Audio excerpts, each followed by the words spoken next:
Truth does not wait for our permission. It breaks in, unmannered, revealing what we spend years avoiding. And the first truth is this: modern life moves faster than our capacity to feel it. We chase achievement, validation, momentum. We call it progress. But beneath that motion lies a quiet fracture, a subtle dislocation between the life we perform and the life we actually inhabit. Long before the noise of 2025, before the pressure of self-optimization became a moral code, philosophy had already confronted this split. From Socrates demanding self-examination, to Kant exposing the limits of perception, to Jung unveiling the hidden shadow, every thinker pointed to the same wound.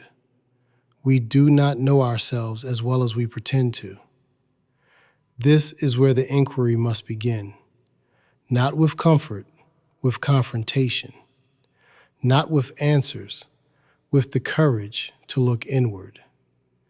Before we continue, you are gently invited to subscribe, leave a like, and share a comment.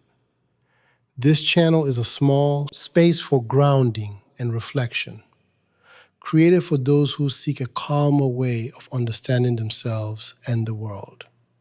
If you feel comfortable, tell us where you are and what time it is for you.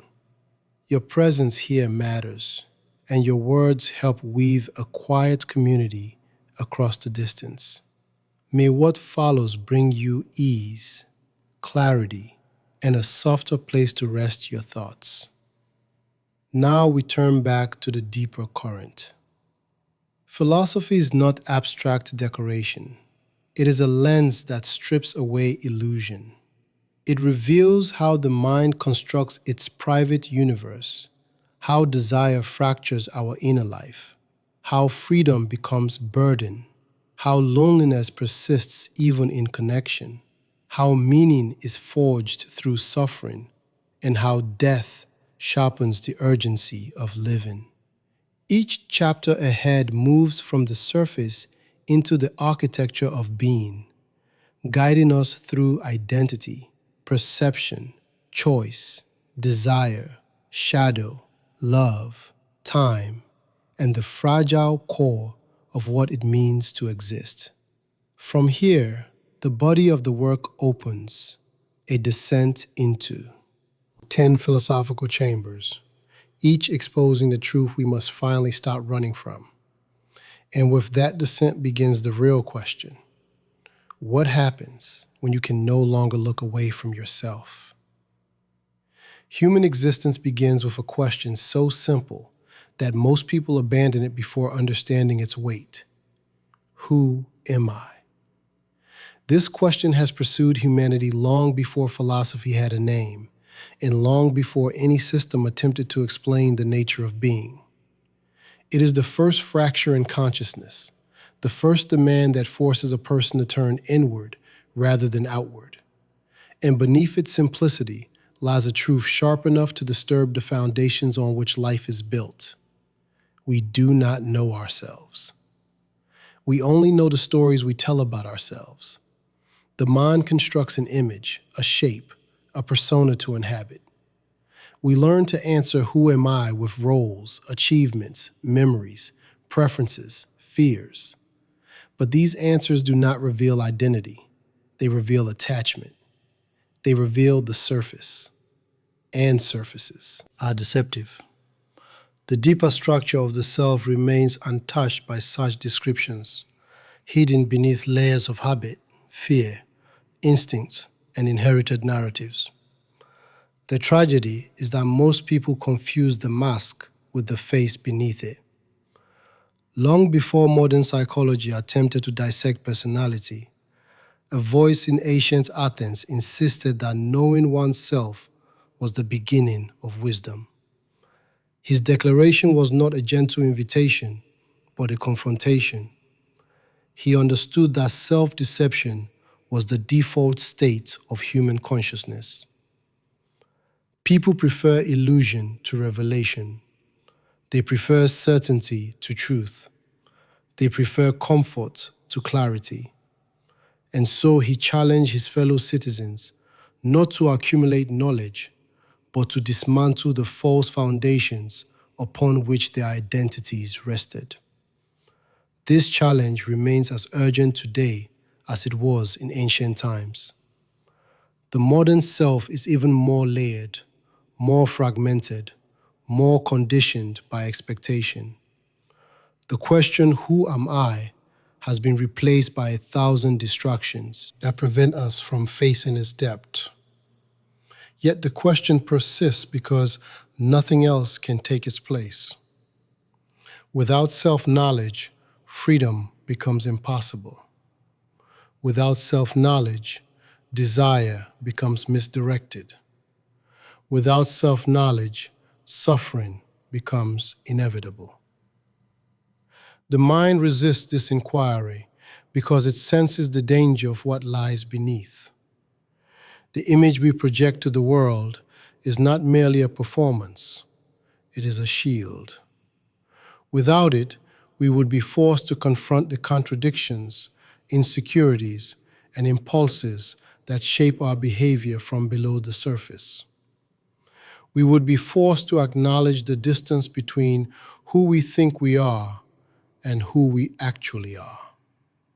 This gap is not accidental, it is structural. And within this gap hides what one of the great depth psychologists called the shadow. The shadow is not darkness in the moral sense. It is darkness in the perceptual sense. It is what we refuse to see, what we deny, repress, or disown. It contains impulses too raw, emotions too intense, desires too unacceptable for our constructed identity to tolerate. Because the self fears fragmentation, it banishes these elements into a psychological underworld. But what is banished does not disappear. It gains force. It shapes behavior from behind the mask. It erupts in anger, envy, insecurity, superiority, avoidance, self-sabotage. The misunderstanding is that the shadow is dangerous. The truth is that the refusal to face the shadow is dangerous. The more of ourselves we hide, the more power we give to the hidden. What we reject becomes what controls us. What we deny becomes what distorts our choices. And yet, despite this truth, humans cling to their curated image of themselves because the alternative feels like disintegration. The irony is that confronting the shadow does not destroy the self, it completes it. This tension between appearance and reality lies at the heart of the question, who am I?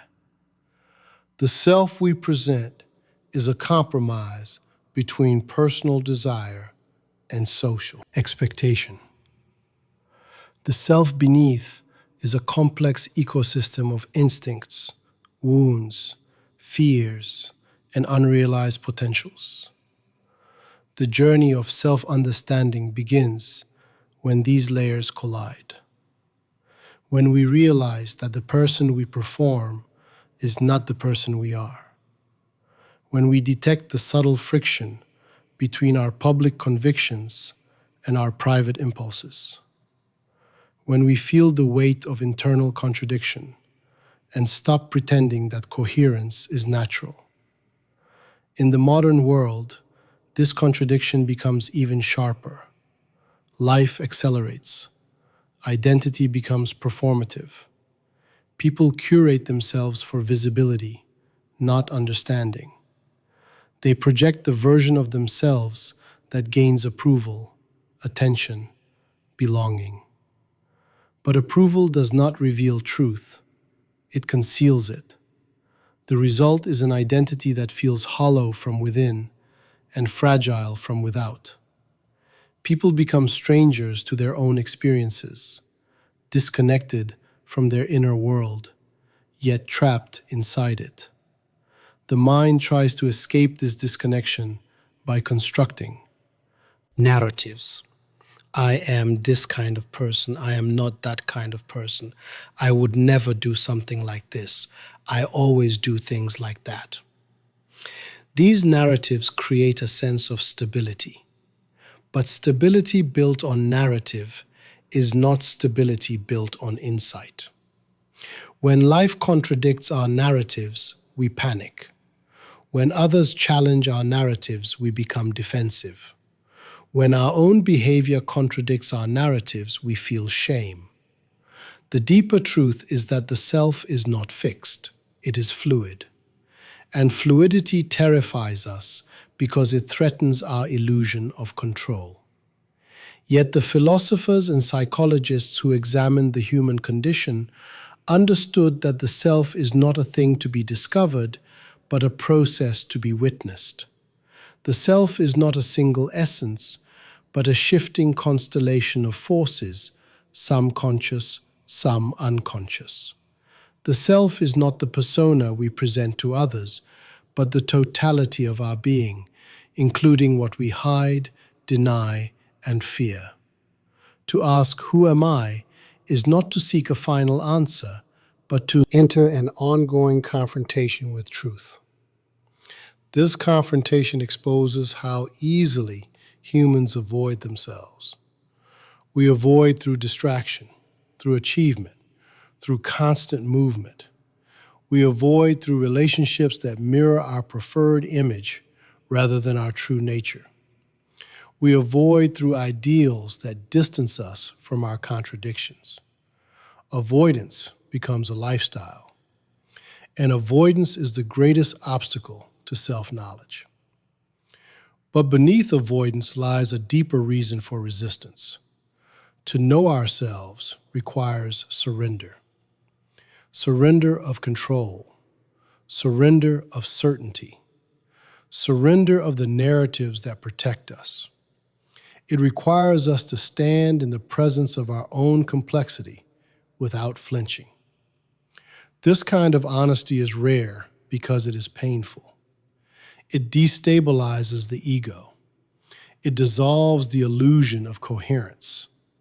It forces us to admit that what we call I is not a stable entity, but an unfolding process shaped by forces we barely understand. The paradox is that this destabilization is the beginning of integrity. Only when the mask cracks can authenticity emerge. Only when illusion falls can clarity rise. Only when we confront the shadow can we reclaim the parts of ourselves that make us whole. Self-knowledge is not a retreat into isolation.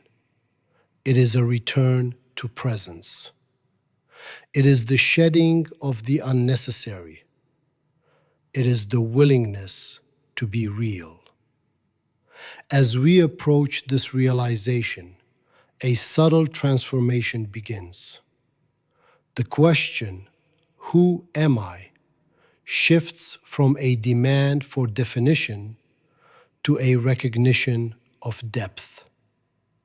We begin to notice the movements beneath thought, the impulses beneath behavior, the emotions beneath reaction. We begin to sense the unconscious forces that shape our choices. This sensing is the first step toward understanding. Not understanding in the intellectual sense, but understanding in the existential sense. The knowledge that arises when perception is no longer clouded by denial.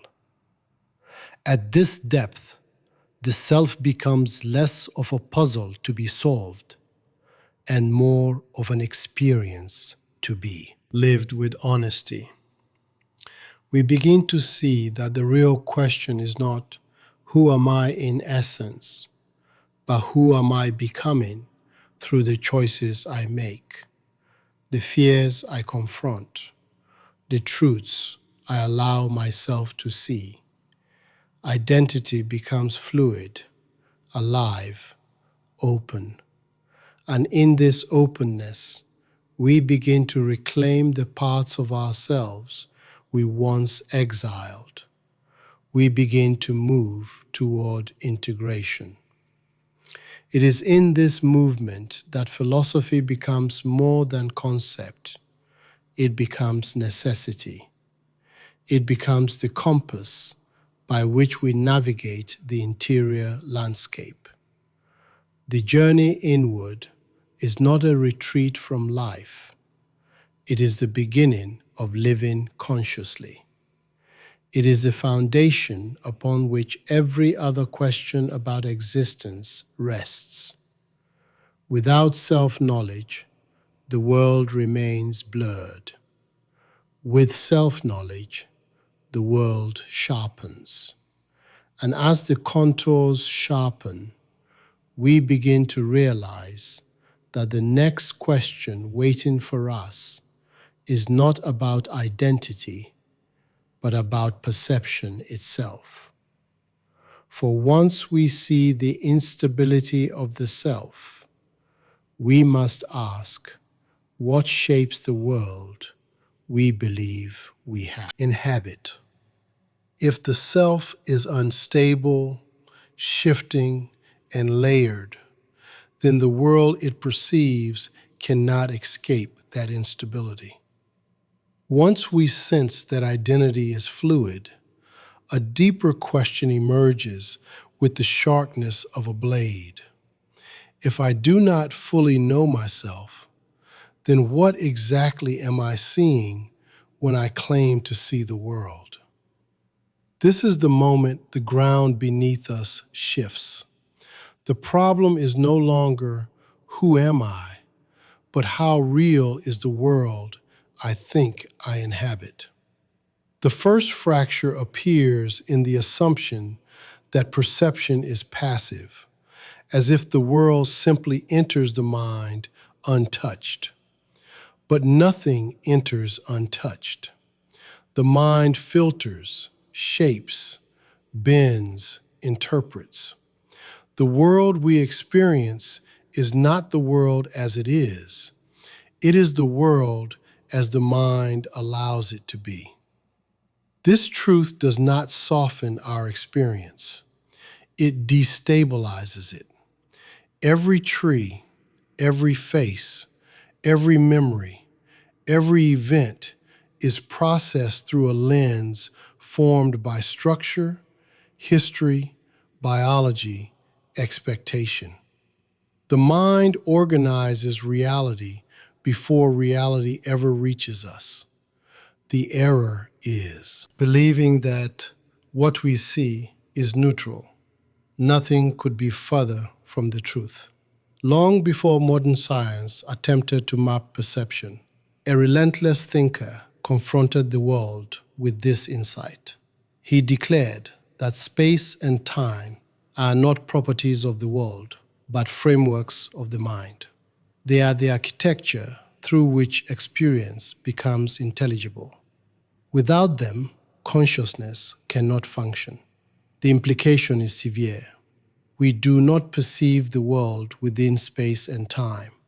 We impose space and time onto the world so it can fit inside us. The categories we take for granted are constructions, not revelations. This realization forces the second confrontation. If the mind shapes reality, then each mind shapes a different reality. No two individuals inhabit the same world. They inhabit personal universes, crafted from memory, temperament, trauma, belief. What one person sees as threat, another sees as opportunity. What one person calls love, another calls danger. These differences are often dismissed as opinion, but opinion is superficial. The divergence begins far deeper. in the unconscious structures that organize perception long before we speak or reason. This is why conflict is inevitable. People do not argue about facts. They argue about the worlds their minds have constructed. They defend their interpretations as truth, because interpretation feels indistinguishable from reality. Once the mind has shaped the world, it forgets it did so. It treats its own architecture as the nature of things. This forgetting is not a flaw. It is a condition of being human. The third confrontation touches the core. If every mind constructs a world, then what becomes of truth? The instinctive response is despair, imagining that truth dissolves into relativism. But this thought reveals a misunderstanding. Truth does not vanish. Truth simply refuses to appear directly. It stands behind the veil of perception, unreachable yet undeniable. What we perceive are phenomena, appearances shaped by the mind. What lies beyond them is the unknowable reality, independent of our interpretation. The limit of perception does not eliminate truth. It humbles us before it. To grasp how the mind shapes the world, we must examine its most basic movements. The mind cannot tolerate raw experience.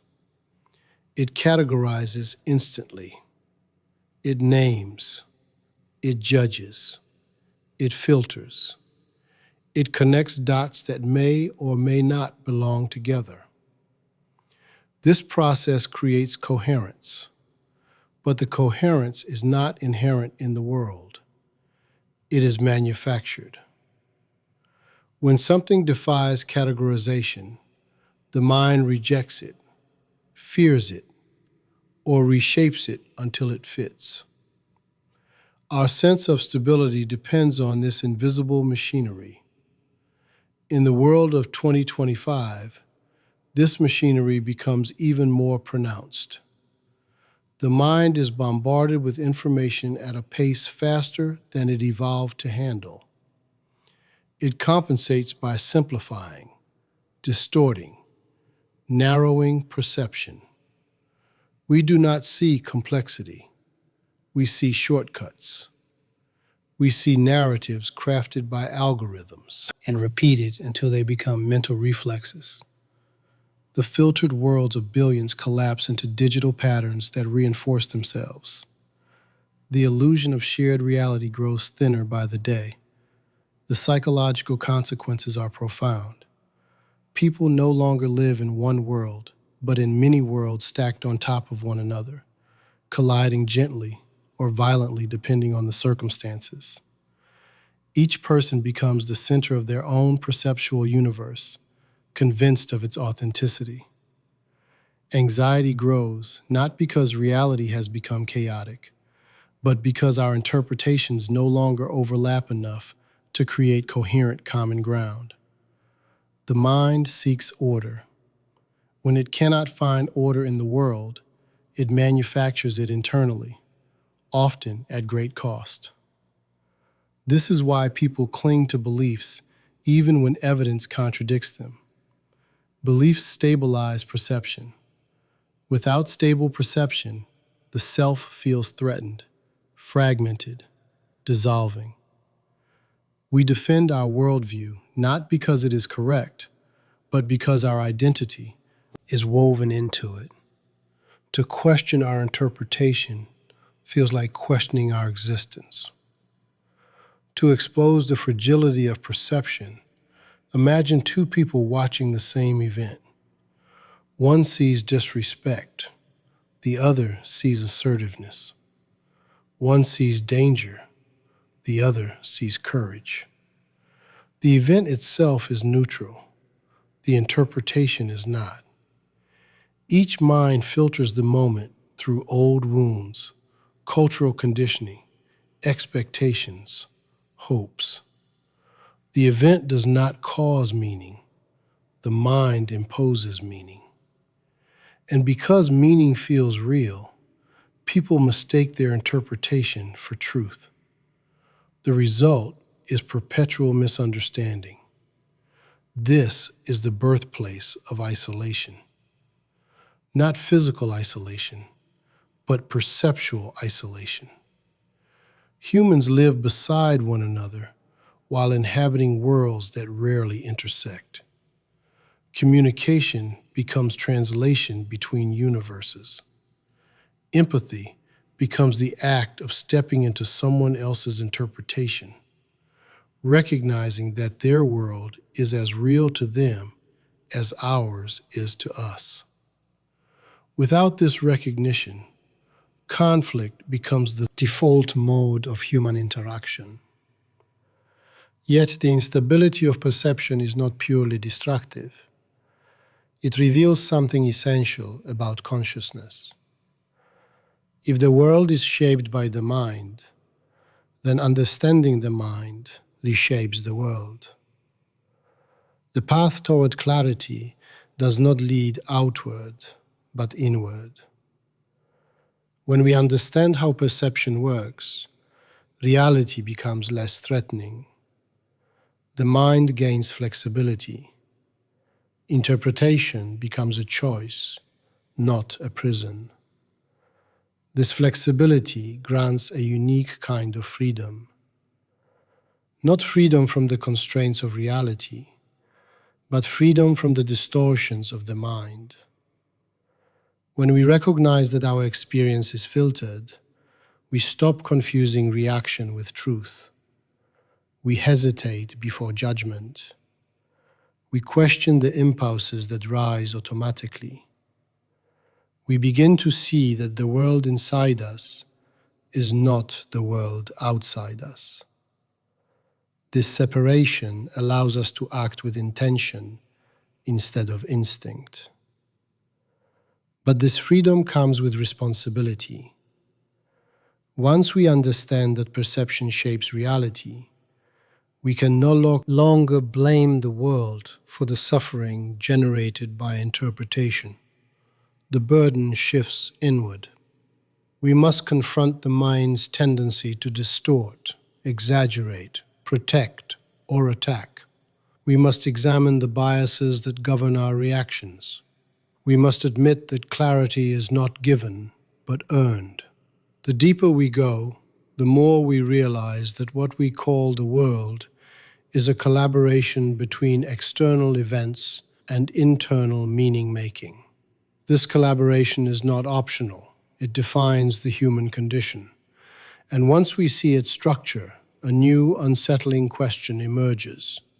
If perception is shaped by the mind, and the mind resists uncertainty, then what happens when we face choices that have no guarantee, no certainty, no anchoring in stable truth? This question leads us directly into the next confrontation, the burden and necessity of freedom. If perception is already unstable, shifting with every interpretation the mind produces, then the weight of freedom lands on us with even greater force. For freedom is no longer the privilege of choosing between clear paths, but the burden of choosing while knowing that no path is guaranteed by any stable truth. When the world becomes a construction and the self becomes a fluid process, freedom ceases to be a gift. It becomes a demand, a responsibility, a confrontation with uncertainty so deep that many prefer to avoid it entirely. The first fracture appears here. Freedom seems beautiful when imagined from a distance. To be free is to be limitless, to create oneself, to step beyond constraints. But when freedom is lived rather than admired, its nature becomes heavy. Every choice becomes a declaration. Every action becomes a commitment. To choose is to cut away infinite possibilities and bind oneself to one. And the mind trembles at the finality of this cutting. This trembling is not weakness. It is the essence of human consciousness confronting its own power. This trembling is what gives birth to anxiety, not the anxiety of external threat, the deeper anxiety of internal responsibility. The mind recognizes that no authority can choose for us without stealing our freedom. Yet choosing for ourselves exposes us to the full weight of consequence. This is the paradox. We crave freedom, yet fear the responsibility attached to it. We want autonomy, yet secretly long for someone or something to tell us what to do. The burden of choice is heavier than the chains of obedience, and many cling to the chains not because they are forced to, but because they soothe the terror of possibility. The second confrontation arises when we realize that every choice shapes not only our future, but our identity. When we choose, we do not merely select an option. We create ourselves in the act. The self is formed through decisions repeated over time, through commitments upheld or abandoned, through the courage or avoidance embedded in each step. This is why the burden feels so immense. Choice does not just change circumstances, it changes the self. We become the sum of what we dare to choose and what we refuse to confront. But the modern world makes this burden even more intense. In the era of 2025, individuals face limitless options in career, relationships, ideology, lifestyle. The explosion of possibilities does not liberate the self, it overwhelms it. More options mean more potential paths, more potential failures, more potential regrets. Choice becomes paralysis. Freedom becomes suffocation. The mind freezes not because it lacks opportunity, but because it lacks certainty. Uncertainty is exactly what freedom cannot offer. To soothe this tension, people often retreat into distraction. They choose at random. They follow trends. They conform. They hide behind external structures, hoping these structures will choose on their behalf. But even this avoidance is a choice. Even passivity shapes identity. No one escapes the responsibility of freedom by refusing to act. They merely allow the world to shape them instead of shaping themselves. And the cost of this refusal reveals itself slowly: resentment, emptiness, a dull ache that whispers that life is happening without participation. The third confrontation emerges when we face the loneliness of freedom. No one can choose for us because no one can inhabit our internal world. No one can feel what we feel, fear what we fear, see through our particular lens. Freedom is solitary. The moment before decision is always a moment of solitude, and solitude terrifies the self because it exposes the truth that responsibility cannot be shared. Advice can be offered, support can be given, but the act of choosing must be done alone. In this aloneness, we meet the truth of our existence. This loneliness is precisely what many attempt to escape. They surround themselves with noise, opinions, expectations, relationships that make decisions for them. But escape does not dissolve the burden. It only postpones it. The unchosen choices accumulate inside us, becoming regret, bitterness, or quiet guilt. The self senses when it has betrayed its own freedom, even if the betrayal is subtle. And this self-betrayal becomes its own form of suffering. To understand the nature of this suffering, Imagine standing before a vast open field. There is no path, only potential. Each step creates the direction. Each hesitation delays it. The horizon does not reveal what awaits. The field does not instruct. There is no map, no guide, only the self deciding how to move. This field is freedom. It is exhilarating and terrifying. It demands courage not because the field is hostile, but because the field is indifferent. Its openness forces us to confront the truth that meaning is not found, it is made. But courage does not mean fearlessness.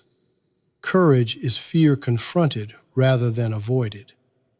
Courage is the recognition that uncertainty cannot be removed, only endured. Those who live fully are not those who eliminate fear, but those who act alongside it. They choose knowing that the choice might fail. They step forward knowing the ground might give way. Their strength is not confidence, but willingness. The willingness to act without guarantee. This willingness is rare because the self seeks security. Security promises comfort. Security promises predictability. But security also promises stagnation. When choices become too safe, too narrow, too predetermined, life loses its vitality. The self shrinks. Anxiety may lessen for a time, but meaning dissolves alongside it. The human spirit needs movement. It needs challenge. It needs risk. Without risk, freedom becomes decorative rather than transformative. Modern life tries to hide risk beneath layers of convenience and control, but risk has simply changed form.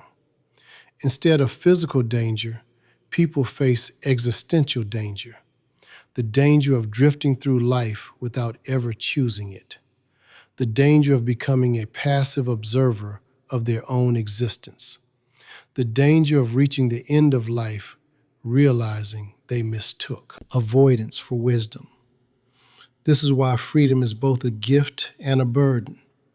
It is the one force that can lift us beyond habit, instinct, and conditioning, but it demands that we carry its weight, the weight of uncertainty, the weight of consequence, the weight of authenticity. And authenticity is costly. It requires us to stand apart at times, to challenge expectations, to disappoint others, to question inherited beliefs. Authenticity is not rebellion for its own sake. It is the alignment between action and inner truth. But discovering inner truth requires excavation. It requires facing the contradictions that define us. The anxiety of freedom is not a sign of failure. It is the proof of consciousness. Only a being aware of its choices can fear them. Only a being aware of its responsibility can tremble at its own power. This trembling is not a weakness to be eliminated. It is the birthplace of depth. It is the signal that we are awake. It is the moment in which life stops being automatic. Through this lens, freedom becomes not the absence of constraints, but the willingness to confront uncertainty with intention. It becomes the space where identity is not inherited, but crafted. It becomes the arena where the self becomes the author rather than the audience of its life. And once we grasp this truth, a quieter yet sharper question begins to take shape. If freedom demands the courage to choose, then what forces inside us shape those choices? What drives the internal struggle that pulls us in different directions? What hidden conflict determines the very decisions that define our lives? If hidden forces shape the very choices we believe we freely make, then the self is not simply a fractured architect of its life, but a battleground. Every human being becomes the site of an internal conflict that precedes action, precedes decision, precedes even awareness. And this conflict is not metaphorical, it is structural. It is the tension between the drives that pull us downward into instinct and the aspirations that pull us upward into meaning. Between the craving for satisfaction and the longing for transcendence. Between what one philosopher called the will to live and what another described as the will to power. These forces do not take turns, they collide. The first fracture appears when we recognize that desire is not singular. It is divided. One current pushes toward comfort, security, repetition. Another pushes toward creation, expansion, risk.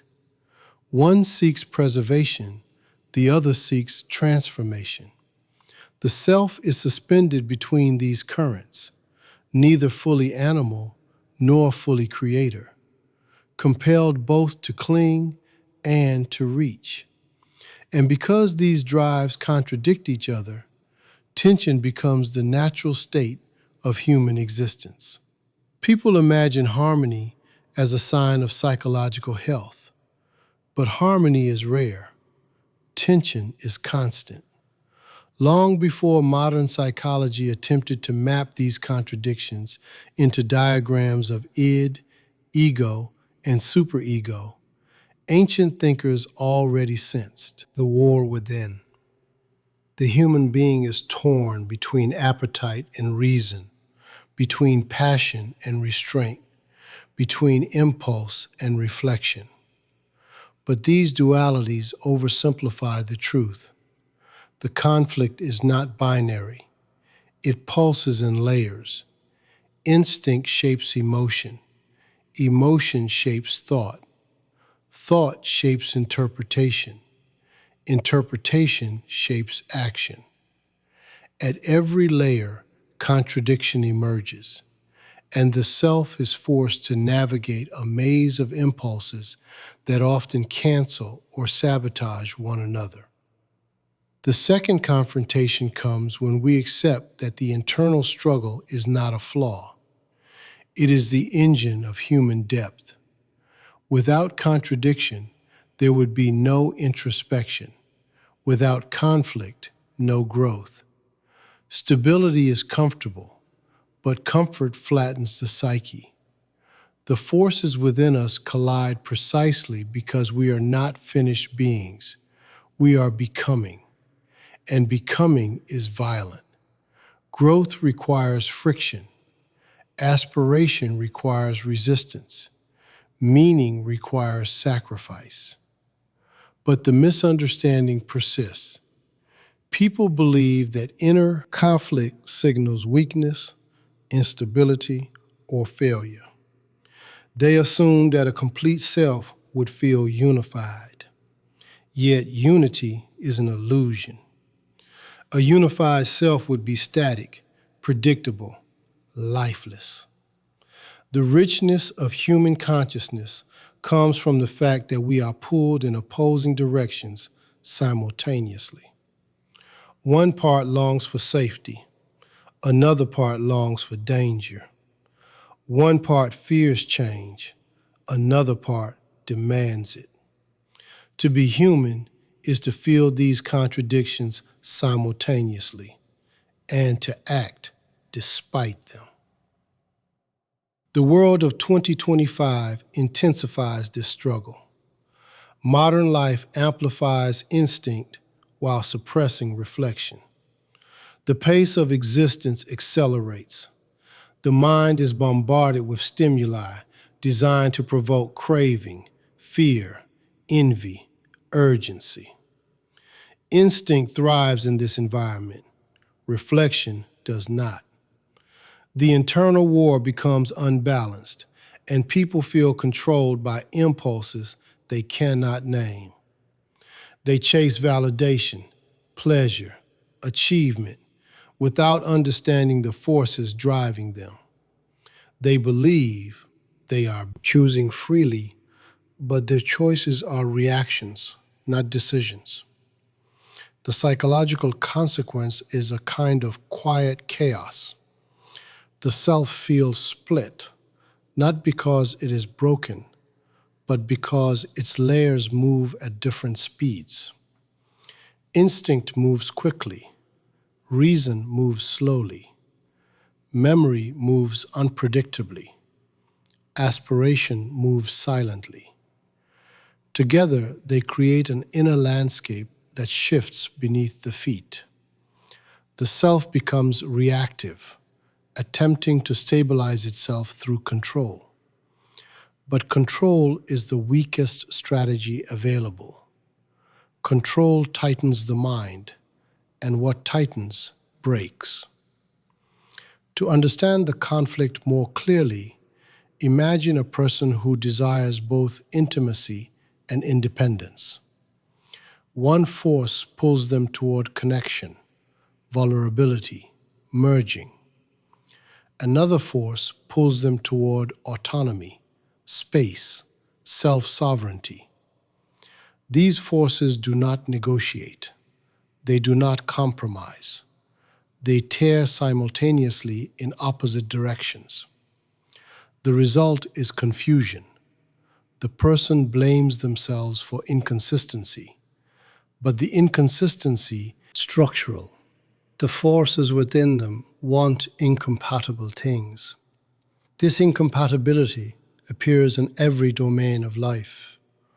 The desire for recognition collides with the fear of exposure. The desire to create collides with the fear of failure. The desire to act collides with the desire to remain safe. The desire to transcend collides with the gravity of habit.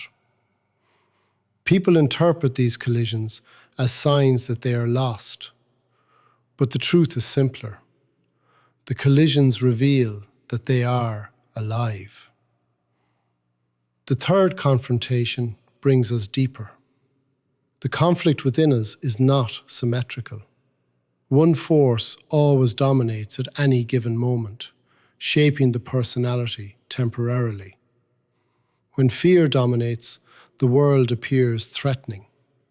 When desire dominates, the world appears promising. When grief dominates, the world appears empty. When ambition dominates, the world appears conquerable. The world does not change. The internal force interpreting it does. And because these forces shift constantly, we experience life as unpredictable, unstable, mercurial. Yet this unpredictability is precisely what allows transformation. If the same force dominated permanently, the self would fossilize. But because dominance shifts, we can evolve. A person ruled by fear can one day be ruled by aspiration.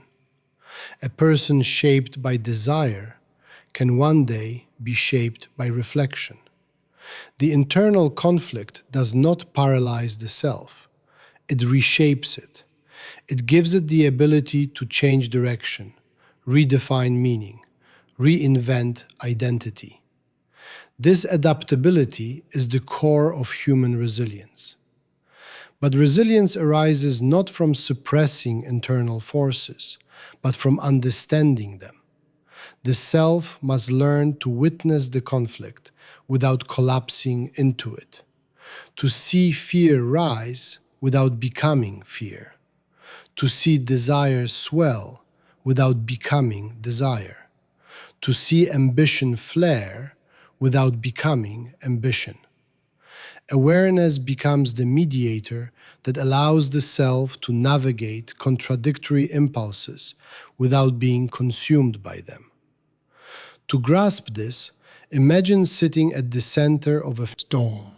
Winds pull in every direction, each representing an impulse, a desire, a memory, a fear. If you stand and run, the winds consume you. If you fight them, they overpower you. But if you sit in the center and witness, the storm does not disappear, yet you are no longer carried by it. Awareness becomes the still point around which contradiction rotates. This still point is not peace. Peace is the absence of conflict. The still point is clarity. Clarity is the ability to see conflict without drowning in it. Clarity does not eliminate tension. It illuminates it. And illumination gives choice. Not choice as the illusion of freedom we cling to, but choice as the capacity to act from understanding rather than compulsion. When clarity emerges, the internal forces begin to reveal their purpose. Instinct preserves life. Aspiration expands it. Desire energizes it. Reason organizes it. Emotion colors it. No force is enemy. Each becomes destructive only when it claims total control. The self suffers not from the presence of internal forces, but from their imbalance. An imbalance comes from unconsciousness. Thus, the task is not to eliminate conflict, but to illuminate it. The self must confront its own complexity without seeking premature harmony. Harmony that is forced collapses. Harmony that arises from understanding endures. And once we recognize that the self is a battlefield of conflicting drives, another question rises with a quieter but deeper gravity. If the forces within us clash constantly, then where does our suffering truly originate? What is the root of the pain that threads through every human life, regardless of circumstance, identity, or intention? If the self is a battlefield of conflicting drives, then suffering becomes not an occasional visitor, but a permanent inhabitant. It is the thread that weaves through every impulse, every contradiction, every longing. And suffering persists not because life is cruel, but because consciousness itself creates the conditions for pain. The moment we become aware of ourselves, we become aware of the gap between what is and what could be. This gap widens with every desire, every fear, every memory. It widens because the mind demands coherence in a world that refuses to provide it. And inside this gap, suffering takes shape. The first fracture appears when we recognize that suffering is not external. It originates within the architecture of the mind. Circumstances may trigger pain, but they do not create it. The creation happens internally, in the interpretation, in the resistance, in the refusal to accept impermanence. The mind suffers because it clings to what must change, resists what must come, and denies what already is. Pain is inevitable, but suffering is manufactured, and the manufacturer is the self. This manufacturing begins early. The child learns quickly that the world will not arrange itself according to desire. But instead of surrendering to this truth, the mind constructs an ideal, a fantasy of how life should be. Every disappointment becomes a violation of that fantasy. Every fear becomes evidence of vulnerability. Every conflict becomes a threat to the fragile identity forming within. The self begins to suffer because it expects the world to accommodate its illusions. Yet the world remains indifferent. Long before modern psychology examined trauma and repression, ancient thinkers understood that suffering arises from attachment. Not attachment to people or objects, but attachment to the stories we create about them. We cling to images of how love should look, how success should unfold, how the future should reward us for our efforts. These images become prisons. When reality contradicts them, suffering intensifies. But the self rarely questions the images. It questions reality instead. This refusal to question our own narratives becomes the second confrontation. Suffering does not come from what happens. It comes from the distance between expectation and reality. The greater the expectation, the deeper the suffering. And in the modern world, expectation expands endlessly. People are told they can be anything, achieve everything, transcend every limit. They are told meaning is guaranteed if they simply strive hard enough. But striving without understanding only multiplies suffering. The will pushes, the world resists, the gap widens. By 2025, suffering becomes a phenomenon more psychological than physical. People experience existential exhaustion, emotional fragmentation, spiritual confusion. They live surrounded by abundance, yet feel deprived. They have access to endless entertainment, yet feel bored. They possess more comfort than any previous generation, yet experience more anxiety. This paradox shows that suffering is not reduced by improving external conditions. It is reduced only by altering the relationship between the self and its demands. The mind does not accept this easily. It insists that suffering comes from outside. It blames circumstances, other people, fate. But even when circumstances change, the suffering persists, not because pain remains, but because the structure of the mind remains. The mind that clung before clings again. The mind that resisted before resists again. The mind that feared before fears again. Suffering repeats because the pattern repeats.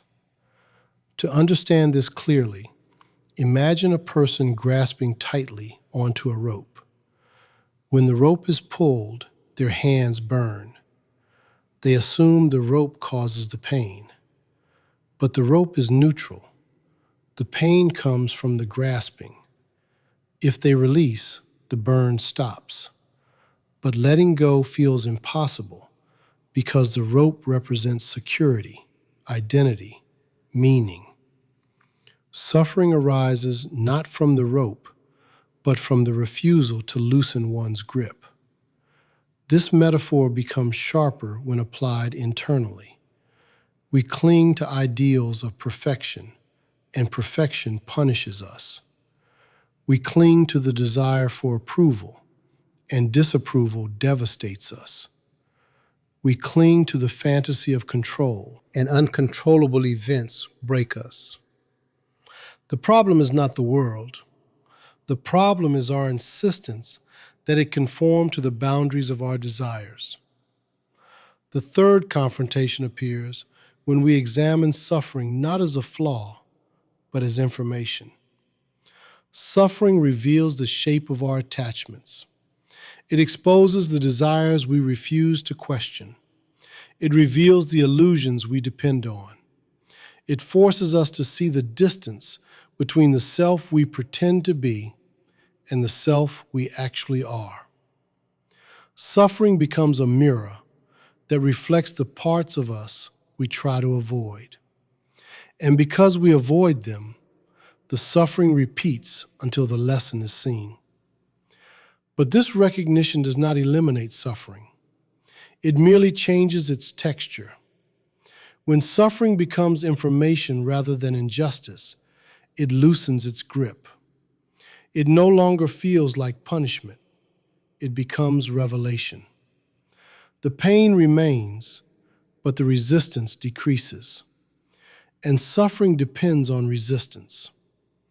The more we resist the reality of our inner world, the more violently suffering asserts itself. Acceptance does not remove the wound, but it removes the twisting of the blade. In the modern world, acceptance is often misunderstood. People imagine acceptance means resignation, passivity, defeat. But acceptance is the opposite. Acceptance is clarity. It is the ability to see reality without adding the weight of fantasy or denial. It does not excuse injustice. It does not diminish ambition. It simply removes illusion. Without illusion, suffering loses its narrative. It becomes an experience rather than a story. This shift allows suffering to become transformative. The self is reshaped not through comfort, but through conflict. The contradictions we experience carve depth into us. The disappointments we endure strip away what is superficial. The losses we face expose what is essential. Suffering is the sculptor that reveals the form hidden inside the stone. But only if we stop resisting the chisel. To make this concrete, imagine a person who has lost something they believed essential, a relationship, a dream, a future. The initial pain is raw, but beneath the pain lies a deeper realization. The self constructed an identity around what was lost. The loss did not simply remove the object, it removed the identity.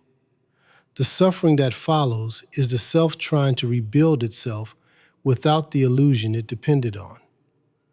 This rebuilding is not a return to what was, it is the creation of what can be. This is why suffering feels like a breaking. Something is breaking. But what breaks is not the essence.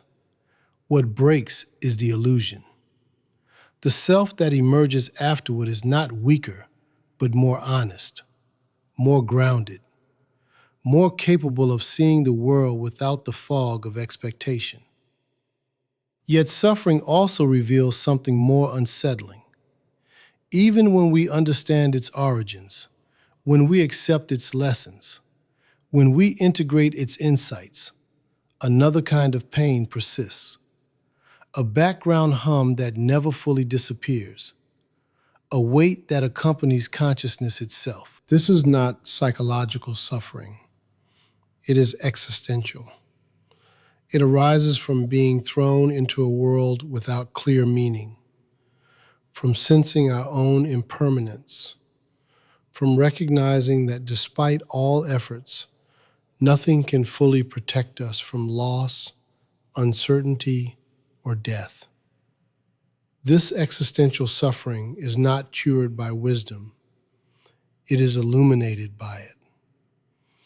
And illumination prepares us for the next confrontation. For once we understand that suffering is stitched into the fabric of being, we must ask what force within us seeks relief, what longing demands resolution, what inner voice insists that life must make sense, even when it resists meaning at every turn. If suffering reveals the illusions we cling to, then the question becomes unavoidable. What is the longing that drives us to demand meaning from a world that offers none? This longing does not come from instinct. It does not come from intellect. It comes from the depth of awareness itself. The human mind refuses to exist without significance. It insists that life must amount to something, that the chaos must hide a pattern, that suffering must point toward a purpose. Yet this insistence is not proof of meaning. It is proof of our inability to tolerate meaninglessness. The first fracture appears when we recognize that meaning is not inherent in the world. The universe does not explain itself. Events unfold without justification. Life appears, suffers, strives, disappears. And yet the human mind demands a narrative.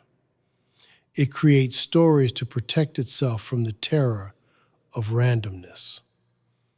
It builds interpretations to avoid collapsing into despair.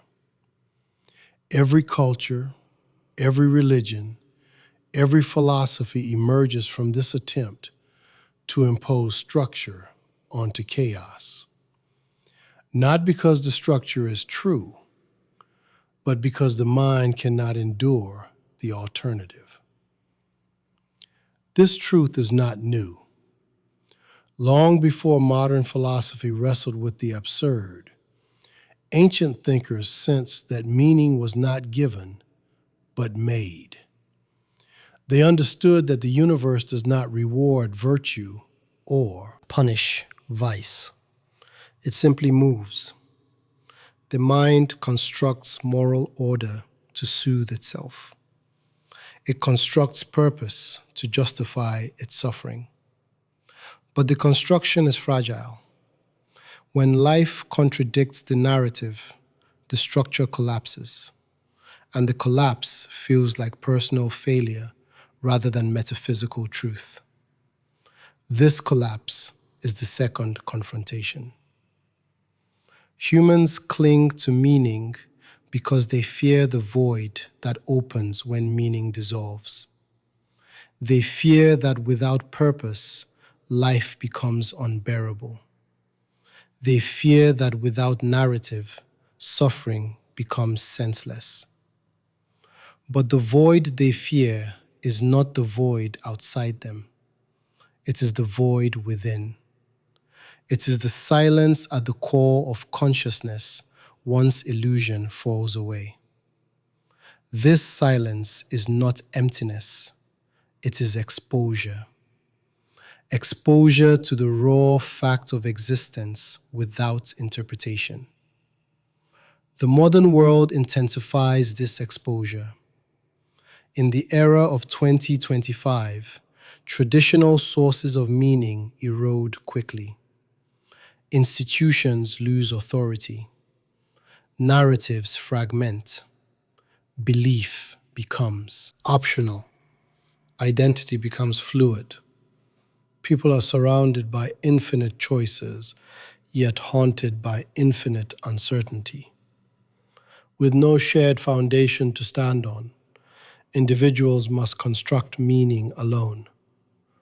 But constructing alone is terrifying. And so they attempt to borrow meaning from others, from ideology, from movements, from distractions disguised as purpose. But borrowed meaning collapses under pressure because it does not grow from within. The psychological consequence is a quiet but global despair. Not the dramatic despair of tragedy, but the subtle despair of aimlessness. People feel restless, disconnected, internally hollow. They seek intensity to escape dullness, stimulation to escape reflection, success to escape insignificance. But intensity fades, stimulation exhausts, success disappoints, the longing remains. Because the longing was never for achievement or pleasure, It was for meaning. To understand this longing more clearly, imagine a person standing before a vast blank canvas. The emptiness terrifies them. They fear making the wrong mark, fear exposing their lack of direction, fear revealing their uncertainty. So they hesitate. They wait for instruction, for validation, for divine command. But no command comes. The canvas remains blank. The world remains silent. The responsibility to create meaning rests entirely on their shoulders. This responsibility terrifies because it exposes freedom. Freedom not as opportunity, but as obligation. If meaning is not given, then meaning must be made. And to make meaning requires choosing. Choosing requires risk. Risk requires courage. And courage requires accepting the possibility of failure. The self resists this chain of necessity. It prefers inherited meaning because inherited meaning feels safe. But safety is a lie. What is inherited cannot satisfy the longing that burns inside. The third confrontation emerges when we realize that meaning arises not from explanation, but from engagement. It does not come from discovering a cosmic purpose. It comes from participating in existence with awareness. The mind seeks grand reason, but meaning is found in the act of living, not in the justification for living. Meaning appears when we bring ourselves fully into the world, not when we demand the world to declare itself. But this form of meaning is not stable. It shifts with experience, with growth, with loss. It unfolds rather than arrives.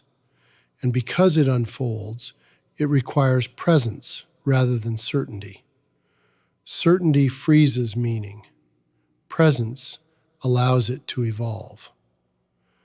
The self must learn to tolerate ambiguity, to live without guarantees, to let meaning arise through movement rather than be imposed by force. This tolerance is rare because the self seeks control. Control promises coherence, but coherence is not truth. Coherence is comfort. When control collapses, the self panics, interpreting the collapse as existential crisis. But crisis is not proof of failure. Crisis is the moment where borrowed meaning dissolves and authentic meaning becomes possible. To clarify this, imagine a person whose life has followed a clear trajectory, built on expectations inherited from family, culture, or ambition. They pursue goals not because they arise from inner necessity, but because they have been conditioned to pursue them. When these goals fail to satisfy, the person experiences emptiness. They assume something is wrong with them, but the emptiness is not a flaw. It is a signal that the meaning they were given is not the meaning they need. This moment of disillusionment is painful, but it is also the beginning of sincerity. When the surface collapses, the depth becomes accessible. When illusion shatters, truth becomes visible. Not absolute truth, but inner truth. The truth of what the self genuinely values, fears, desires, rejects. This truth cannot be learned from others. It must be excavated. Excavation is not gentle. It requires confronting the hidden motives behind our choices, expectations we fear disappointing, the desires we deny, the fears we conceal even from ourselves. It requires stripping away every borrowed purpose until the self stands naked before the world, unprotected by illusion. Only then can meaning begin to grow authentically. But even authentic meaning does not eliminate suffering. It transforms suffering. Instead of being senseless, suffering becomes integrated into the structure of existence. It becomes part of the depth that gives life weight. Meaning does not remove pain. It allows us to endure pain with understanding. It gives shape to the chaos. It gives direction to the wandering.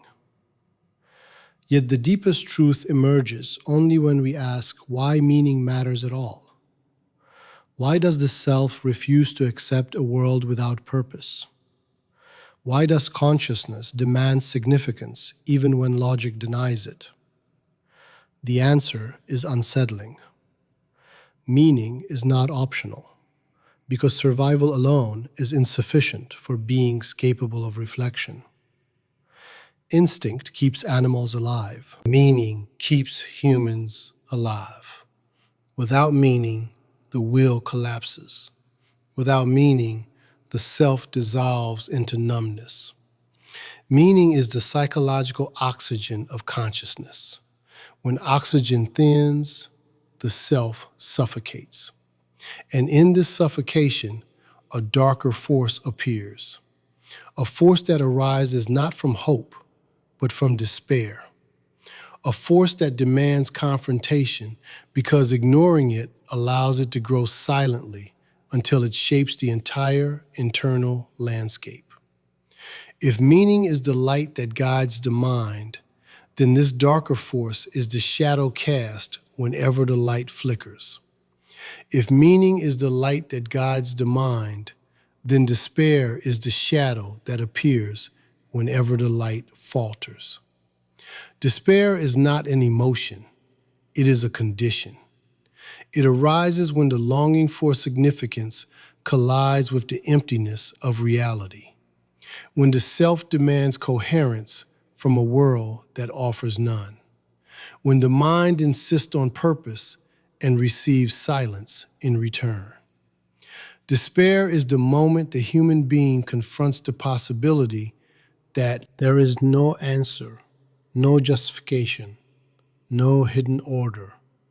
It is the collapse of illusion without the arrival of truth. The first fracture appears when we understand that despair does not come from suffering alone. Suffering becomes despair only when meaning evaporates. Pain can be endured when it belongs to a story.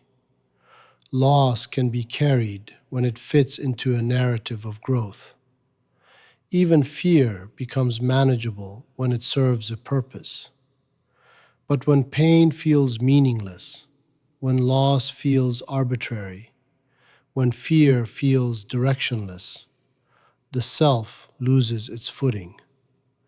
The world becomes flat, time becomes heavy, desire becomes hollow. Despair emerges in the absence of a framework that holds the experience together. This absence can appear suddenly through crisis, trauma, disillusionment, or it can appear gradually as meaning thins over time like fading light at dusk. Many people do not notice the shift until it has already taken hold. They wake one day to find their motivations weakened, their passions dimmed, their convictions hollow. What once animated them now feels remote. What once inspired now feels irrelevant. This slow erosion is more dangerous than sudden collapse. Sudden collapse shocks the self into awareness. Slow erosion numbs it. The second confrontation arises when we recognize that despair is not merely emotional, it is philosophical. Despair questions the foundation of existence. It asks whether life is worth living, not because life is painful, but because life appears indifferent. Despair is the recognition that the universe does not promise justice, coherence, or fulfillment. It reveals the terrifying possibility that meaning is not hidden, but absent. This possibility does not destroy hope. It exposes hope's fragility. In the world of 2025, despair becomes widespread not because people suffer more, but because they expect more. Modern society teaches individuals to pursue happiness as if it were a guaranteed outcome of effort. It teaches that meaning is a product to be manufactured, a commodity to be acquired. When happiness fails to appear or meaning resists construction, individuals interpret this as personal failure rather than existential condition. They blame themselves for not feeling fulfilled. This self-blame deepens despair because it disguises a universal struggle as an individual flaw. To understand despair more clearly, imagine a person climbing a mountain, believing that a breathtaking view awaits at the summit. They endure the climb because the view promises redemption. But when they reach the top, the fog is thick. The horizon is invisible. The promised revelation does not appear. The climb was real. The exhaustion is real. But the meaning they attach to it evaporates. They must now confront the fact that the meaning was imagined, not discovered. This moment is despair, not because the climb was without value, but because the value depended on an expectation that reality did not fulfill. Yet, despair also reveals something essential about the self. It reveals that our longing for meaning is deeper than our fear of suffering. People can endure enormous pain when they believe their suffering matters. But even small discomfort becomes unbearable when it feels meaningless. Despair is the collapse of the structure that gives suffering significance. When this structure falls, the self feels exposed to the void. The third confrontation emerges when we realize that despair does not merely destroy meaning, it creates the possibility for authentic meaning. Borrowed meaning collapses. Inherited meaning dissolves. Superficial meaning cracks. Despair strips the self of illusions it did not realize it depended on. What remains is raw existence, untouched by narrative. From this rawness, truth can begin to form. Not cosmic truth, personal truth. Truth rooted in lived experience rather than inherited expectation. But reaching this transformation requires passing through the darkness without turning away. Most people resist despair with distraction, addiction, constant motion. They fear the stillness in which despair speaks. They fear the silence that reveals the nothingness they carry. But avoidance only strengthens despair. What is avoided becomes omnipresent. What is suppressed becomes internal gravity. The self drifts deeper into hopelessness, precisely because it refuses to face hopelessness. To face despair is to sit with the possibility that life may not justify itself. It is to acknowledge that meaning may not descend from above, but must rise from within. This act of confrontation is not surrender. It is liberation. It frees the self from the tyranny of false expectations. It breaks the chains of borrowed beliefs.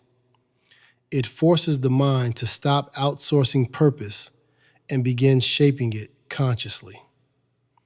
Imagine a person standing at the edge of an abyss. The abyss does not call them forward, does not promise revelation, does not offer comfort. It simply exists. the person stares into the depth, feeling both fear and clarity.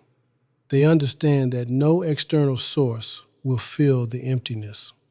The abyss will not speak meaning into their life. And in this realization, something shifts. The self stops waiting. The self begins listening. Listening not to the abyss, but to the faintest stirrings within. These stirrings are not answers. They are beginnings. The beginnings of values chosen rather than inherited. The beginnings of purpose created rather than received. The beginnings of a self defined not by external structures, but by internal clarity. Despair clears the ground. Meaning grows in the space that remains. This growth is fragile. It requires patience, honesty, and the willingness to rebuild slowly. It requires refusing the easy comforts of illusion. It requires enduring periods of uncertainty without collapsing into nihilism. Nihilism is despair's counterfeit. Where despair is the collapse of meaning, nihilism is the refusal to rebuild it. Nihilism freezes the self. Despair breaks it open. When despair is faced directly, without denial, a strange transformation occurs. The fear of meaninglessness becomes the foundation for creating meaning. The collapse of structure becomes the first step in building authenticity. The void that once terrified becomes the space in which freedom expands. Not freedom as infinite choice, but freedom as the ability to shape one's life without illusion. But even as authentic meaning grows, despair never disappears completely. It remains as a shadow, a reminder of the fragility of significance. This shadow is necessary. Without it, meaning would harden into dogma. The self would cling to new narratives as blindly as it clung to old ones. Despair keeps meaning alive by preventing it from becoming absolute. It keeps the self awake. And from this awakening arises another question with greater gravity.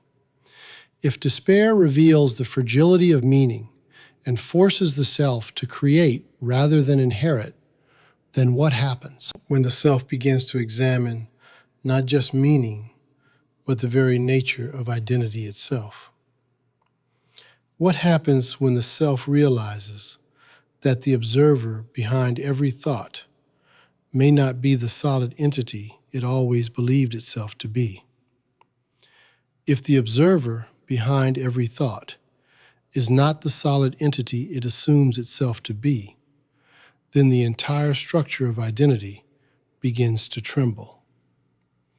For the self that suffers, the self that hopes, the self that despairs, all depend on the assumption that there is a stable center, a fixed point from which experience flows. But when we look directly at this supposed center, when we examine the I that speaks inside us, we encounter something unexpected, something unsettling, something almost empty. The self that feels so substantial becomes difficult to locate. The first fracture appears when we attempt to observe the observer. Each time we look inward, seeking the one who watches, the one who chooses, the one who thinks, we find only more thoughts, more sensations, more reactions, but never the thinker, never the watcher, never the chooser. The I dissolves the moment we try to grasp it, like a shadow that retreats when approached, like mist that shifts when touched. This absence is not a flaw in perception. It is the truth behind it. The self is not an entity, it is an activity. Long before neuroscience attempted to describe consciousness as emergent, ancient thinkers already hinted that the self was a process, not a substance. But the modern world clings fiercely to the idea of a solid I, because solidity offers comfort. A fluid self feels dangerous. A fluid self undermines responsibility, identity, continuity. And yet fluidity is what we find when we look honestly. Experience arises and fades. Thoughts appear and disappear. Emotions swell and recede. None of these phenomena point to a permanent owner. They reveal movement without mover, experience without experiencer. This realization is the second confrontation. The self is not the author of thought. It is the stage upon which thought appears. It is not the commander of emotion. It is the space in which emotion unfolds. It is not the fixed entity we defend, fear losing, or strive to perfect. It is a shifting construction held together by memory, anticipation, and the desperate human need for continuity.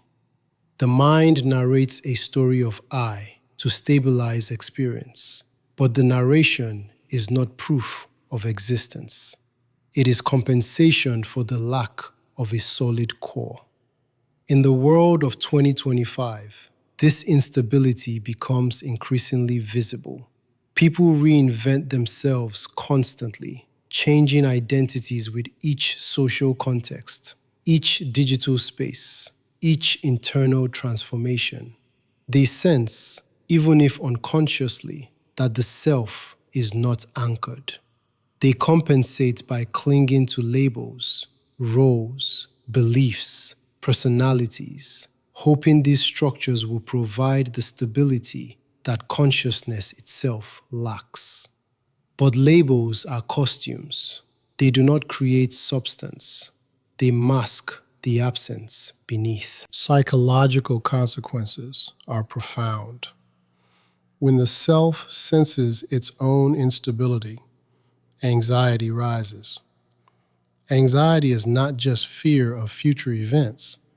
Anxiety is the fear that the I might not be real enough to withstand those events.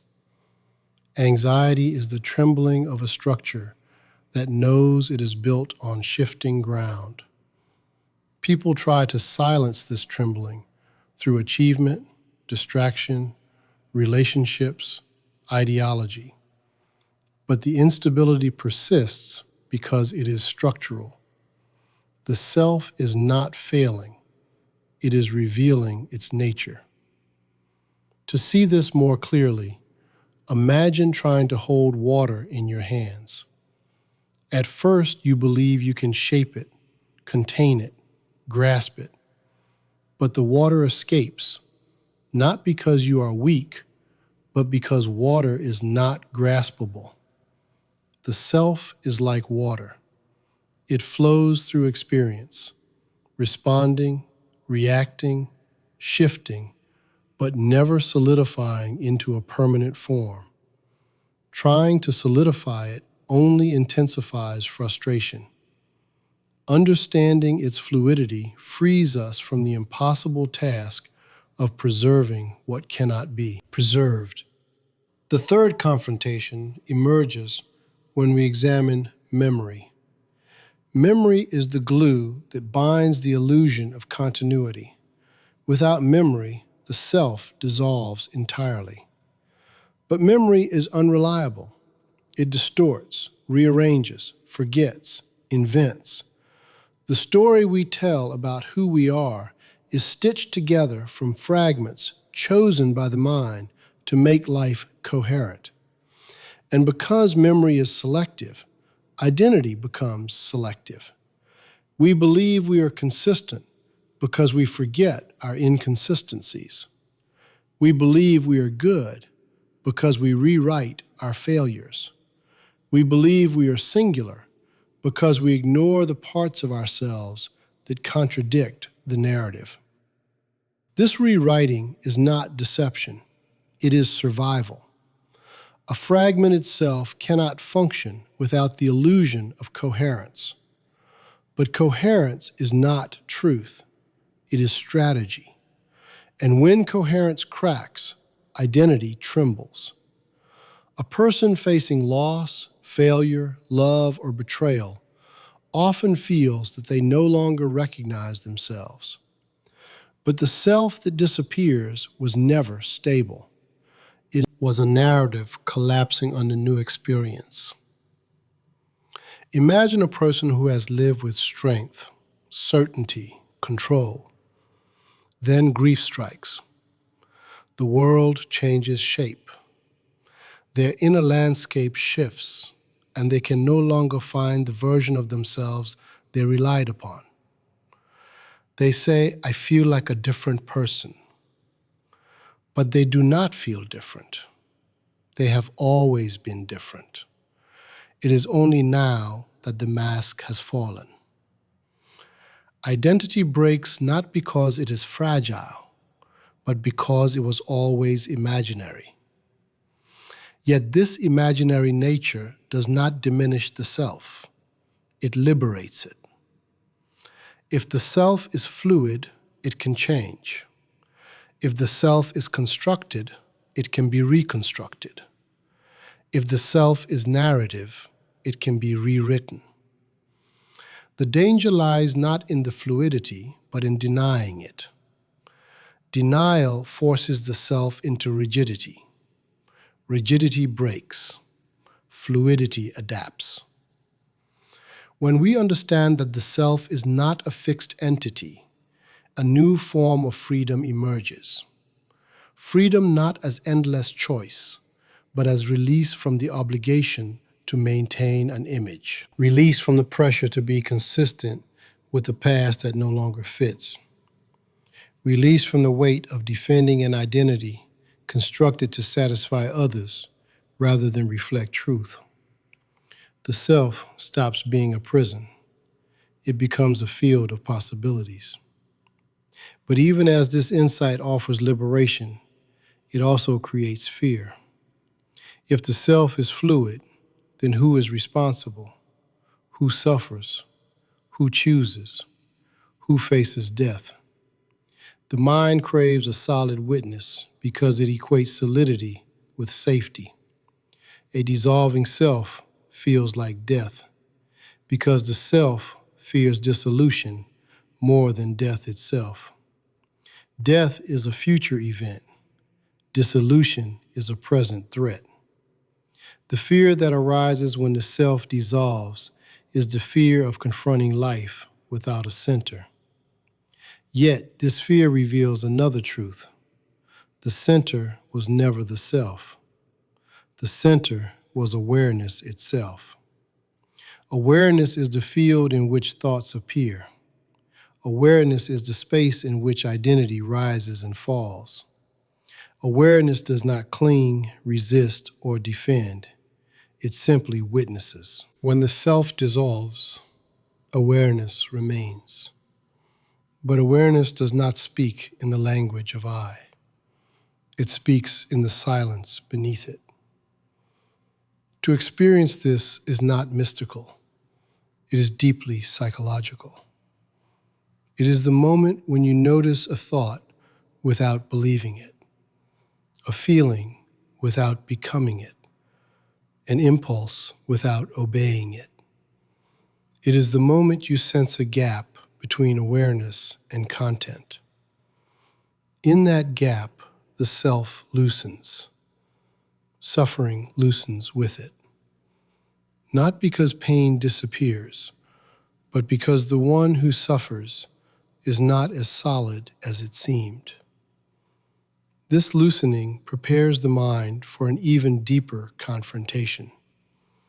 If the self is not the anchor of experience, then what is the force that drives us into intimacy, attachment, longing? What is the nature of the bond that pulls one dissolving self toward another dissolving self, insisting that connection can restore coherence? What happens when identity meets identity in the space where neither is stable? If identity is fluid and dissolves the moment we examine it, then intimacy becomes an even deeper paradox. For intimacy demands that one dissolving self reach toward another dissolving self and claim that something real can be shared. It is a confrontation between two shifting centers, both uncertain, both unstable, both haunted by their own contradictions. Yet, despite this instability, intimacy calls with an urgency that cannot be ignored. It draws us toward connection even when we fear the exposure that connection demands. The first fracture appears when we recognize that intimacy is not merely the meeting of two people. It is the collision of two inner worlds, each carrying desires, wounds, memories, expectations, each seeking to be seen, to be understood, to be held without judgment. But because identity is unstable, the desire to be understood becomes fraught with difficulty. We long to reveal ourselves, but we do not fully know what we are revealing. We long to be accepted, but we do not fully understand what acceptance entails. We demand recognition while being strangers to ourselves. This contradiction sits at the heart of every bond. Intimacy exposes the fluid nature of the self more brutally than solitude ever could. When we are alone, the instability of identity remains hidden beneath routines and narratives. But in closeness, the instability erupts. We become reactive, vulnerable, volatile. The presence of another person threatens the illusion of consistency we rely on. We struggle between wanting to merge and wanting to protect. We open and close, approach and retreat. The dance of intimacy reveals that the self is not only fluid, but fragmented. This fragmentation becomes clearer when we examine longing. Longing is not directed toward the other person. It is directed toward the version of ourselves we imagine we can become through the other. Intimacy becomes the mirror through which we seek to repair old wounds, to fulfill old dreams, to escape old fears. The beloved becomes a symbol. A projection of our unmet needs, a container for our fantasies. And because we mistake the projection for the person, suffering becomes inevitable. The second confrontation arises when reality punctures the projection.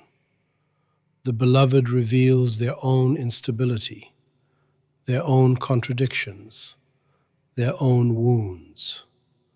The projection collapses. The real person emerges. And the real person cannot perfectly match the image we constructed. This mismatch is the birthplace of disappointment. But disappointment is not betrayal. It is revelation.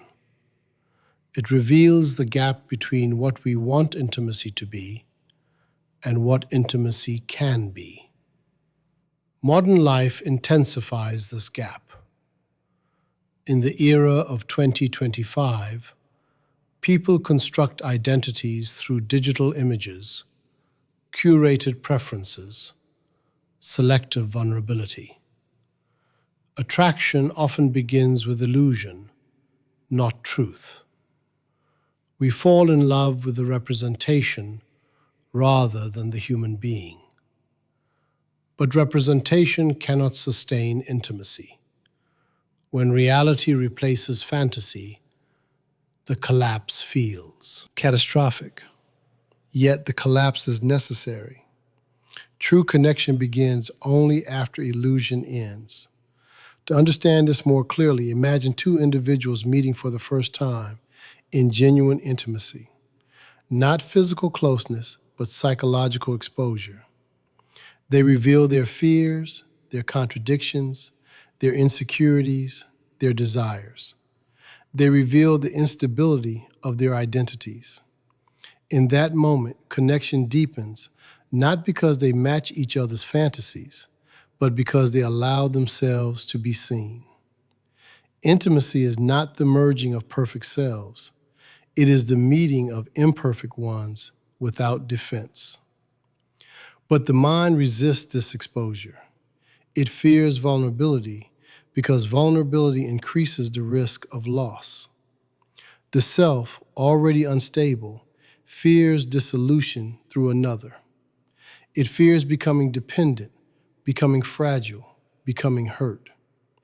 So it creates defense mechanisms, emotional distance, cynicism, idealization, control. These defenses protect the self from pain, but they also prevent the possibility of deep connection. The self chooses safety over intimacy, forgetting that intimacy cannot exist without the possibility of being wounded. The third confrontation emerges when we examine attachment. Attachment is not love. Attachment is the desire for continuity. It is the fear of losing the person who stabilizes our unstable self. When intimacy deepens, attachment strengthens. But attachment contains a paradox. The stronger the attachment, the greater the fear of loss. And the fear of loss transforms intimacy into anxiety. The mind begins to cling, to demand assurance, to control outcomes. Intimacy becomes contaminated by the terror of impermanence. This terror reveals the underlying truth. Connection does not protect us from loss. Connection exposes us to it. The more we love, the more we risk. The more we open, the more we can be wounded. And yet, despite knowing this, we continue to seek intimacy because the alternative is emptiness. The human heart cannot survive on independence alone. It requires resonance. It requires recognition. It requires the presence of another consciousness that echoes our own. But intimacy is not simply emotional. It is existential. When two people connect deeply, they confront the instability of the self together. They reveal their shadows, their fragility, their uncertainty. They witness each other without turning away. This witnessing becomes a form of healing, not because the other person completes us, but because they accompany us in the confrontation with ourselves. To illustrate this, imagine two dissolving selves sitting across from each other in quiet honesty. They are both aware of the instability within them. They know they cannot save each other. They know they cannot make their identities permanent. And yet, they choose to remain present. This presence becomes intimate, not because it eliminates uncertainty, but because it embraces it. Intimacy becomes the courage to share one's instability rather than hide it. However, intimacy also reveals the deepest contradiction of human bonds. We long to be fully known, yet we remain partially unknowable, even to ourselves. No matter how close two people become, there is always an inner chamber that cannot be accessed, a private depth that language cannot reach, a silence that belongs only to the individual. This silence creates separation, even in connection, and connection becomes meaningful precisely because it cannot erase this separation. In modern relationships, people often mistake intensity for intimacy. Intensity arises from projection, desire, fantasy, fear. It burns quickly and brightly. But intensity does not sustain connection. Intimacy grows slowly. It requires endurance. It requires honesty. It requires the willingness to sit through discomfort without escaping into illusion. Few are prepared for this. Many retreat when intensity fades, believing love has disappeared. But love has not disappeared. Illusion has. Once we understand these dynamics, intimacy becomes less romantic and more profound. It becomes the shared recognition that two unstable selves can create moments of truth together, even if those moments cannot last. It becomes the willingness to meet another human being without demanding that they erase our loneliness or complete our identity. It becomes the act of standing beside someone while knowing that both of you are temporary. Yet the question remains, if intimacy exposes us to loss, if attachment intensifies fear, if connection cannot protect us from impermanence, why do we continue to seek love? Why does the heart insist on opening, even when the mind warns of danger? The answer lies not in psychology, but in existence itself. Love is not an escape from impermanence. Love is the experience that gives impermanence depth. And from this truth arises the next unavoidable confrontation. If intimacy is meaningful precisely because it is fragile, then what happens when fragility reaches its limit? What becomes of the self when loss arrives, not as fear, but as reality? If intimacy becomes meaningful precisely because it is fragile, then loss becomes the final and most unforgiving teacher of human depth. Loss does not negotiate. It does not soften its approach. It does not care about our readiness. It arrives with the blunt force of reality, shattering the illusions we constructed to protect ourselves. And when it arrives, the dissolving self faces its most brutal confrontation, the disappearance of what it never truly possessed. The first fracture appears in the moment of loss itself. Something we believe was part of us is gone. A person, a dream, a future, a version of ourselves that existed only in relation to what has now vanished. The absence feels physical. It contracts the chest, freezes the breath, bends time. But the pain does not come from the object lost. It comes from the collapse of identity built around that object. Loss is not the disappearance of the beloved. It is the disappearance of the self that existed with the beloved. This collapse reveals a truth we avoid at all costs. We do not love people or things as they are. We love the selves we become in relation to them.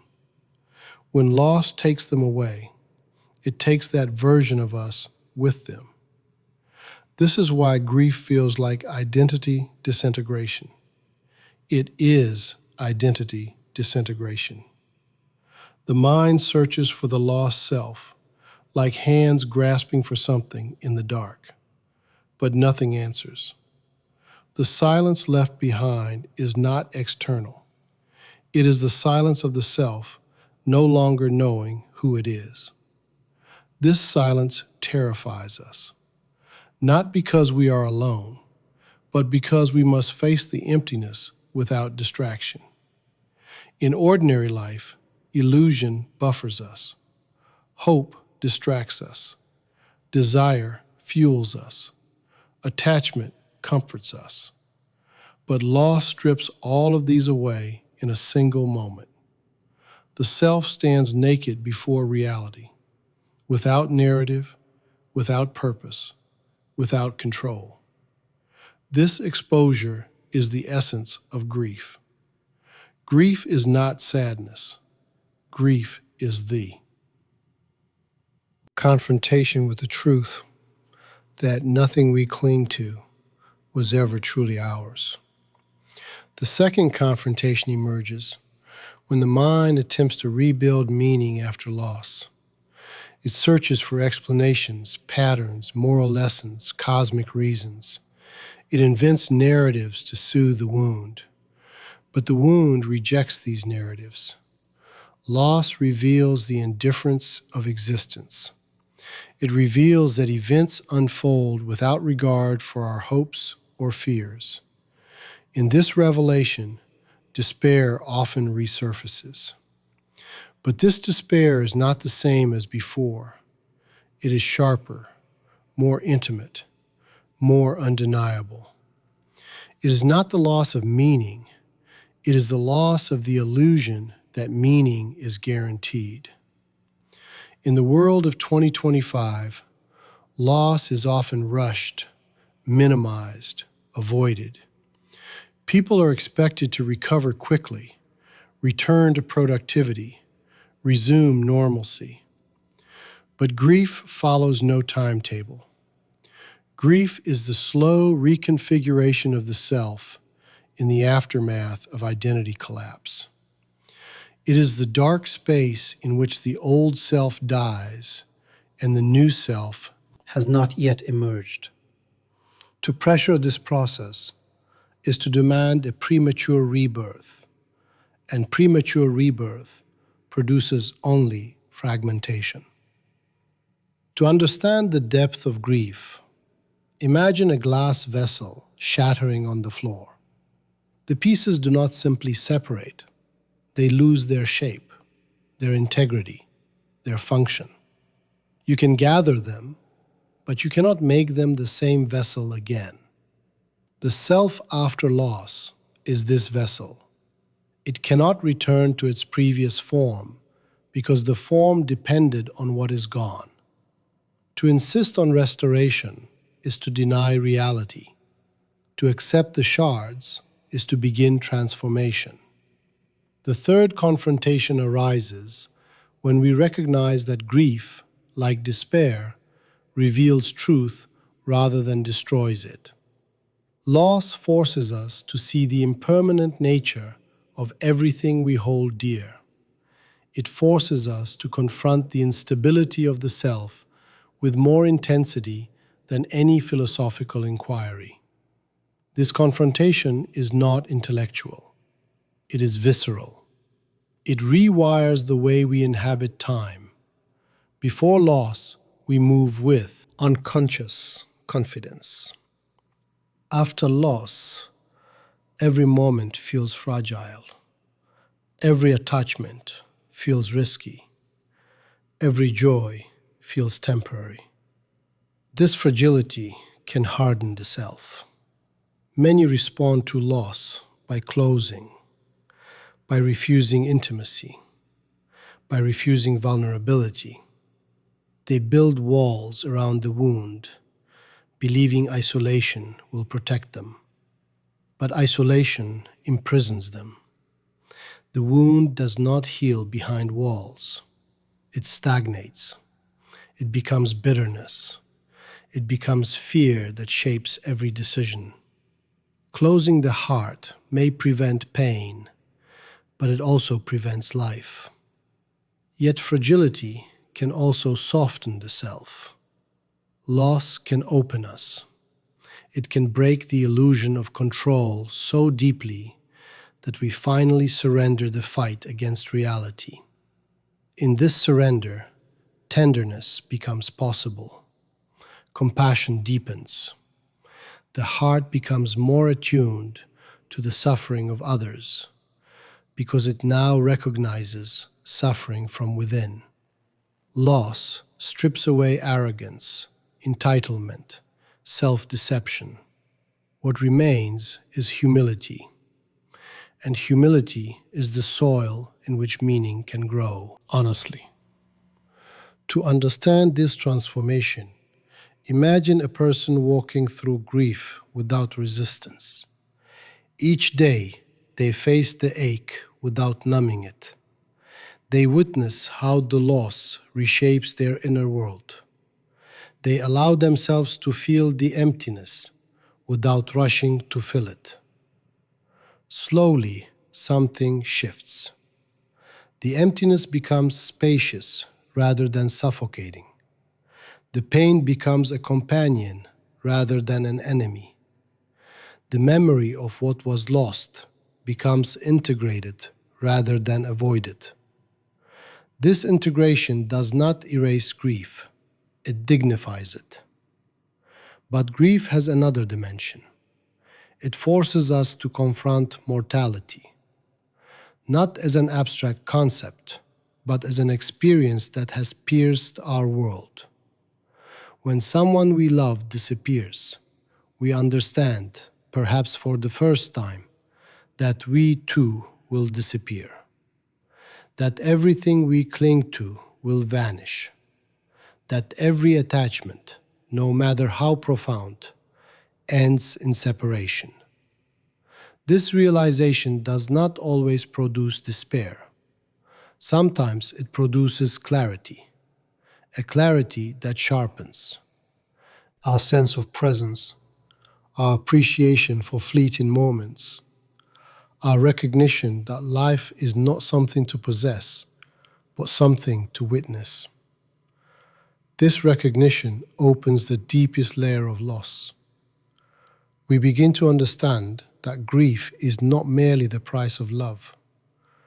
Grief is the continuation of love in the absence of the beloved. Grief is love with no place to land. And because the self dissolves after loss, grief becomes the force that builds the new self, not by reconstructing what was, but by shaping what can be. Grief becomes the architect of the self that emerges from the ruins. This emergence is slow. It often feels like wandering through a dim landscape with no direction. But something subtle guides the wandering. Not hope, not desire, not meaning. Something quieter. A faint movement toward truth. A truth that the self could not face before loss, stripped away the illusions it depended on. This truth is not comforting. It is clarifying. It reveals that the self was never stable, meaning was never guaranteed, that intimacy was always fragile, that existence was always uncertain. And yet, in this landscape of uncertainty, another question begins to form. It rises not from despair, but from an unexpected shift within the self. A shift that occurs only after grief has done its work. If everything we cling to dissolves, if identity collapses, if meaning must be created, then what remains when all illusions fall away? What becomes possible when the self no longer hides behind stories, attachments, or desires, and finally stands face to face with its own freedom? Philosophy becomes necessary the moment life forces us to stop running. When achievement no longer distracts us, when certainty dissolves, when the stories we tell ourselves begin to crack, we finally face the question that has followed us from the beginning. What does it mean to live as a human being? Every chapter of this journey has revealed a different facet of that truth. The search for identity, fragility of perception, the burden of freedom, the storm of desire, the ache of loneliness, the shadow we avoid, the hunger for meaning, the transformative power of love, the clarity born from death, and the quiet strength of conscious living. Together, they form a single movement, a slow unfolding towards self-recognition. To understand oneself is not a romantic goal. It is a survival task. For a mind unexamined becomes a mind controlled by fear, by habit, by unresolved wounds. A life unexamined becomes a life lived for others, shaped by expectations that never belonged to us. Philosophy does not remove pain, but it reveals the architecture of pain. It does not eliminate confusion, but it teaches us how to walk through confusion without losing ourselves. It does not promise perfection, but it offers lucidity, and lucidity is the beginning of freedom. The modern world rushes us forward with a momentum that rarely allows reflection. We move quickly, but we understand slowly. Accumulate experiences, but we digest few of them. We surround ourselves with information, but we avoid insight. This is why philosophy matters now more than ever. It invites us to slow down enough to see how our minds build illusions, to see how our desires shape our suffering, to see how our fears limit our freedom, to see how our connections deepen or diminish us, to see how our mortality is not a threat, but a reminder to live deliberately. Philosophy is not a museum of abstract ideas. It is a practice of sharpening attention, a discipline of honesty, an art of being present with the truth, even when the truth unsettles us. It teaches us that meaning is not found, but created, that love is not escape, but transformation, that solitude is not emptiness, but space for becoming, that death is not an interruption, but a teacher.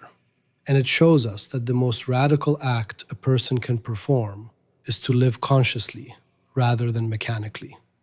When we begin to understand ourselves, the world does not suddenly become easier, but it becomes clearer. And clarity allows us to move with intention instead of drifting with inertia. We choose rather than react. We love without clinging. We suffer without collapsing. We act without losing our center. We stand inside our own life instead of watching it from a distance. Philosophy, at its core, is the effort to live without lies. Not the lies we tell others, but the more dangerous ones we tell ourselves. The lie that we are fixed. The lie that we are powerless.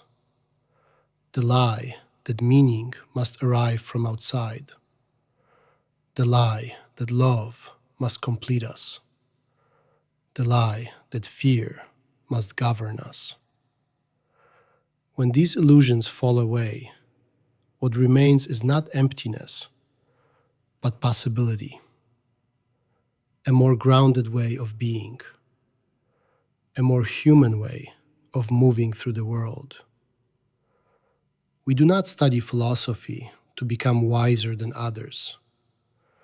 We study it to become wiser than our previous selves, to shed what no longer serves us, to integrate what we once avoided, to inhabit our own, depths without fear. When we do this, the noise of the world loses its grip, and a quieter voice begins to emerge from within. A voice that does not shout, but guides. A voice that does not promise certainty, but offers direction. And as that voice grows clearer, so does life. Not easier, not safer, but more real, more vivid, more our own. For in the end, philosophy returns us to the place where every transformation begins, the way we choose to show up in our own existence, moment after moment, breath after breath, with as much clarity, honesty, and presence as we can bear.